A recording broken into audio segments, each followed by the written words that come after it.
Hoy os voy a hablar de uno de los personajes más conocidos de España y de la historia en general, el flamante Tomás de Torquemada. Vinculado al Tribunal de la Inquisición Española, esta figura ha trascendido las fronteras de nuestro país para ser el rostro visible de la institución religiosa, habiendo una larga sombra tras su nombre y el Santo Oficio. ¿Leyenda negra o realidad? ¿Era tan simplemente un hombre de su tiempo? ¿Su obsesión por el fuego rivalizaba con la de un dragón? ¿Debemos dejarnos llevar por las llamas de la ira y juzgarle con nuestra mentalidad de ahora? ¿O realmente merece ser sometido a juicio tal y como él obligaba a sus víctimas? Bienvenidos a un nuevo vídeo en el que viajamos a nuestro pasado para conocer un capítulo de la historia. Hoy vamos a hablar de Tomás de Torquemada, que es posiblemente el inquisidor más famoso. Y eso que en la ficción, si lees fantasía, juegas a Warhammer 40.000 o al WoW, también hay inquisidores, pero el más famoso es Tomás de Torquemada. ¿Se merece esta fama? ¿De dónde viene esto de la Inquisición? Vamos a verlo, pero como siempre, para abordar un tema histórico, nos vamos a servir de un tema histórico. Es decir, de una canción de temática histórica. Es todo un himno del heavy metal en España. Torquemada, del grupo Avalanche. Primero, antes de hablar de la historia como tal, dejadme que os hable un minutito nada más de el grupo, que es, digamos, el entrante de la barbacoa que es este vídeo. Y es que os voy a hablar de la canción elegida, que nos va a servir de banda sonora. Avalanche es uno de los grupos de heavy metal más famosos de este país, por lo que realmente no necesitan presentación. Entre otras cosas porque ya los hemos traído al canal, aunque hace ya bastantes años, para hablar de la historia de Pelayo. Comenzaron su carrera en 1997 con el disco La Llama Eterna, pero saltaron a la fama por Llanto de un Héroe y El Ángel Caído, discos en los que cantó Víctor García antes de fundar Warcry. Ambos discos son muy recomendables y en Llanto de un Héroe podemos encontrar esta canción llamada Torquemada, que se convirtió rápidamente en un himno del metal en castellano. Tras eso, Avalanche siguieron sacando discos y manteniendo un nivel bastante alto, por lo que es un grupo muy recomendable, aunque haya cambiado varias veces de cantante y eso puede despistar un poco. En cualquier caso, ¿por qué dedicar una canción a Torquemada? Lo vamos a ver. Pero antes de hablar de Torquemada, vamos con el patrocinador de este vídeo, que no es nadie, no existe. Ardo en deseos de tener patrocinadores, así que por favor, ponte en contacto conmigo si tienes una empresa y lo hablamos. En tiempos de Dios sobre un altar, su rostro surgió desde tinieblas. Primero tenemos que hablar de la Inquisición Española, también conocida como Tribunal del Santo Oficio, fundado en 1478 por los reyes católicos Isabel I de Castilla y Fernando II de Aragón, que tenía por objetivo mantener la fe cristiana en sus territorios. Esta decisión es en parte por fervor religioso, pero también es una decisión política. La misma religión ayuda a mantener la cohesión de un territorio que estás gobernando, porque a veces pueden surgir grupos insurgentes o separatistas en base a motivos religiosos. Y teniendo en cuenta que pocos años después vendría la Reforma Protestante y a la postre todas las guerras de religión, pues no era tan mala idea que todo estuviese gobernado bajo la misma fe, aunque para ello tuviesen que crear un club donde los herejes eran recibidos con los brazos abiertos y las antorchas encendidas. La otra opción era un estado laico, pero eso no se contemplaba entonces, si es que se contempla ahora. En resumen, cualquier cosa contra la fe cristiana o cualquier pensamiento divergente contra el pensamiento religioso más habitual en la época, por decirlo de manera suave, pues era condenado y perseguido. Dando el terror, llevando el mal, torturas, horror, muerte y hogueras. Y así durante 4 siglos, hasta que la sociedad española se cansó de estos peculiares espectáculos de fuego, llegando a la abolición del Santo Oficio en las Cortes de Cádiz en 1812. Y aunque su legado sigue ardiendo en la memoria histórica de España, en honor a la verdad, también decir que hubo periodos de más actividad y periodos de menos actividad. En concreto, la época de Torquemada, bueno, pues estaban on fire, la verdad. Pero antes de que me digáis, bueno, claro, es que eran tiempos oscuros porque era la Edad Media, no. Esto pasó en la Edad Moderna, no en la Edad Media. Y también, puestos a desmitificar, no, la Inquisición no es un invento español. Existió una protoinquisición, de la que por cierto hablamos en el canal también, que fue contra la herejía cátara en el siglo XIII, cuando en el sur de Francia muchos señores se adscribieron a una fe que cuestionaba los preceptos más básicos de la fe cristiana. Tras declararse la conocida como Cruzada Albigense y una guerra que duró 20 años, los practicantes de esta religión fueron pasados a la brasa buscando que la carne estuviese muy pero que muy hecha. De las llamas del terror nació un canto nuevo día. Y en la la península ibérica, tras 8 siglos de dominación musulmana, pues obviamente algo de arraigo tendría esa religión. De hecho, el reino nazarí de Granada no había caído en este momento del que estamos hablando, y además podemos hablar de una gran presencia de comunidades judías en toda la península. Y ya sabéis que los judíos normalmente se dedicaban a profesiones burguesas en su comunidad, profesiones que podían ser comerciante, que podían ser médico, amasaban dinero, por lo tanto eran prestamistas, y al final eran comunidades un poco que iban a su rollo, apartados de los demás, que incluso tenían nobles, bueno, pues que les debían favores porque les debían mucho dinero.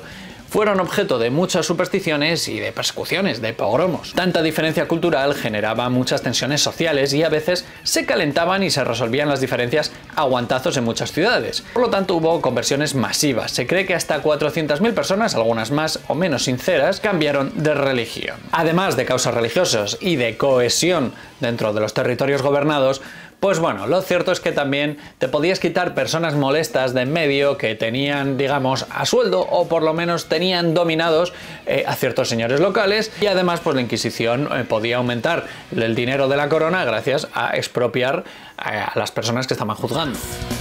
Cobarde y traidor, oculto tras falsas creencias, rudo a la vez llorador que se oía reír con cada condena. Así, tras que el dominico Alonso de Ojeda insistiese mucho a los reyes de que muchos de esos nuevos cristianos en realidad practicaban la religión que les parecía en su casa, pidieron permiso al Papa Sixto IV para que, a través de una bula, tuviesen una autoridad sobre las decisiones religiosas en este sentido, a través de una institución que iluminase sus reinos, y vaya que sí lo hizo. Pero en 1483 quien pasó a estar al cargo fue Tomás de Torquemada, un hombre que se cree natural de Valladolid, que curiosamente pudo provenir de una familia de judíos conversos. No sé si por síndrome de Estocolmo o por eso que dicen de que la fe del converso es más fuerte que la de un religioso normal, pero el tío de Tomás de Torquemada, bueno, había sido, en teoría, entregado a las instituciones religiosas para demostrar el compromiso de esa familia judía con la nueva fe. Toma, te doy este niño para que vaya predicando, tal. Su tío se convirtió y su tío fue el que educó a Torquemada, y lo educó con sus mismos valores. Todos esos valores que les decía era: si te gusta un vídeo que estés viendo en YouTube, dale a like hasta que arda el botón de like, o suscríbete al canal. Y además de todo eso, pues también le enseñaba valores religiosos. La iglesia en sus manos delegó, cayó y otorgó y ahora lamenta. Tomás era realmente un motivado de la vida más austera posible. Ropa sencilla, nada de comer carne, que era de ricos, y muy comprometido con su fe hasta el punto de no dejarse llevar por el fuego de las pasiones terrenales. Fue nombrado prior del convento de Santa Cruz de Segovia, y allí conoció a Isabel la Católica, que, admirada por su rectitud, lo ascendió a confesor de reyes. Este cargo no es solo para oír los pecados de los reyes, que tiene que ser bastante interesante, todo hay que decirlo, sino también, bueno, es un cargo político, un cargo religioso para estar, bueno, ya sabéis, ahí en el mundo de la alta política, y de ahí a dirigir la Alta Inquisición, pues había un salto. Como las llamas del compromiso ardían en él, y era una persona muy metódica, ya como cabeza del Santo Oficio extendió los tribunales por todo el reino. Y es que había habido juicios con anterioridad, pero fue con él que se popularizaron en Castilla y en Aragón, estableciendo tribunales en Sevilla, Jaén, Córdoba, Ciudad Real y Zaragoza. Y ahí podías disfrutar de un agradable auto de fe, que es como se llamaban los juicios públicos. En algunos les ponían el gorro ese llamado San Benito para humillar a la persona juzgada, y de ahí la expresión. No importa tu edad ni religión, no importa el color, solo eres leña. Y en 1484 los inquisidores, que normalmente juzgaban herejía y apostasía, se pusieron a juzgar más cosas: hechicería, poligamia, blasfemia, usura, sodomía, todo. Imagínate si encontraban a una persona haciendo todo eso a la vez, no sé qué pasaba. Pero es que además cualquier niño mayor de 12 años era considerado como adulto y capaz y responsable de todas estas cosas si es que era sospechoso. Y como era de esperar, pues las consecuencias fueron más calientes que una patata asada en el infierno. ¿Dónde está toda aquella humildad que predicaba tu Dios? La cifra de torturados por la Inquisición y condenados en aquellas fechas aumentó considerablemente, aunque las torturas ni eran habituales ni eran como nos imaginamos en la cultura popular, con todas esas maquinarias que vemos en los museos de torturas medievales. Normalmente era un juicio parecido al civil, pero si este incluyese toda la burocracia típico de estos casos, pues ya de por sí es una tortura. Pero sí, vamos con la pregunta importante, no os voy a dejar en ascuas. ¿Cuánta gente mandó Torquemada al Valhalla de los cristianos gracias a sus flamígeras soluciones? Pues mira, se calcula que entre 2.000 y 10.000 personas, depende a quién preguntes. Aunque eso sí, la cifra de condenados, torturados y confiscaciones, pues obviamente sería superior. Son muchas personas, sí, pero si lo comparas con la Inquisición alemana, holandesa, inglesa o de los países nórdicos, en realidad la Inquisición española era Disneyland en comparación con ellos. Además, en España apenas hubo juicios por brujería, eso llegaron en Europa y en Estados Unidos, bueno, lo que es hoy Estados Unidos, en el siglo XVI-XVII, pero además hay gente que defiende que estas 10.000 personas es una cifra inflada por la leyenda negra, que como mucho serían 2.000. Aunque también podemos decir que si eran 2.000, eran 2.000 más de los necesarios. Aunque sí, era otra época y se ve que el olor a ceniza no les molestaba tanto. Además, promovió la quema de libros no cristianos. Se ve que tenía mucho frío y necesitaba siempre la calefacción encendida por cualquier motivo. Por si fuera poco, en 1492, los reyes católicos expulsaron a los judíos de España, que se calculan en una cifra de 40.000. Que sí, que te expulsen del país, pues tiene que ser un trauma, pero igual es mejor eso a que te pasen a la brasa. Por cierto, no fue hasta 2015 que bajo el gobierno de Mariano Rajoy y gracias al ministro de Justicia Alberto Ruiz Gallardón se les permitió recuperar la nacionalidad a todos los descendientes de los judíos expulsados en 1492. Y es que entre los judíos sefardíes muchos conservaron el castellano de esa época incluso hasta nuestros días. Sefardí, de hecho, significa judío de la península ibérica. En cualquier caso, Torquemada no se enteró de esta medida porque, tras que su estado de salud empeorase, se retiró a vivir en 1494 al convento Santo Tomás de Ávila, pero vivió poco más ya que la llama de su vida se extinguió en 1498, dejando al cargo a Fray Diego de Deza. Y ahora la pregunta es para vosotros, ¿por qué crees que Tomás de Torquemada es el inquisidor más famoso? ¿Es simplemente por productos de la cultura popular o por algo más? ¿Es por la leyenda negra? ¿Era un sádico que realmente disfrutaba de las torturas y las quemas de personas? ¿O era un hombre de su tiempo? ¿Es una exageración o tenemos esta imagen de él y la Inquisición española por las fake news de otras potencias extranjeras en el momento? ¿Era alguien que simplemente quería colaborar con el calentamiento global? El debate sigue candente, pero la canción describe al inquisidor más bien como una persona cruel. Y es verdad que en la época pues no todos eran como él. Y es tan obvio que la letra le pone más bien tirando a mal que esta canción no se puede interpretar como una oda a Torquemada. Si escuchas la letra es imposible pensar que Avalanche están diciendo que Torquemada es una persona a seguir, un ejemplo, y que debiéramos recuperar su visión política. La letra está ahí, es muy evidente. Pero eso no evitó que grupos extremos de la época abrazasen la canción de Torquemada como si fuese una defensa de sus ideas, pero es que a esta gente, irónicamente, le faltaba un poco de cocción, ya no sé si me explico, porque desde luego es que la letra es muy clara. Pero como digo, ¿tú qué piensas de esto? Mantengo la chispa de la esperanza de un debate sosegado, así que por favor, comportaros.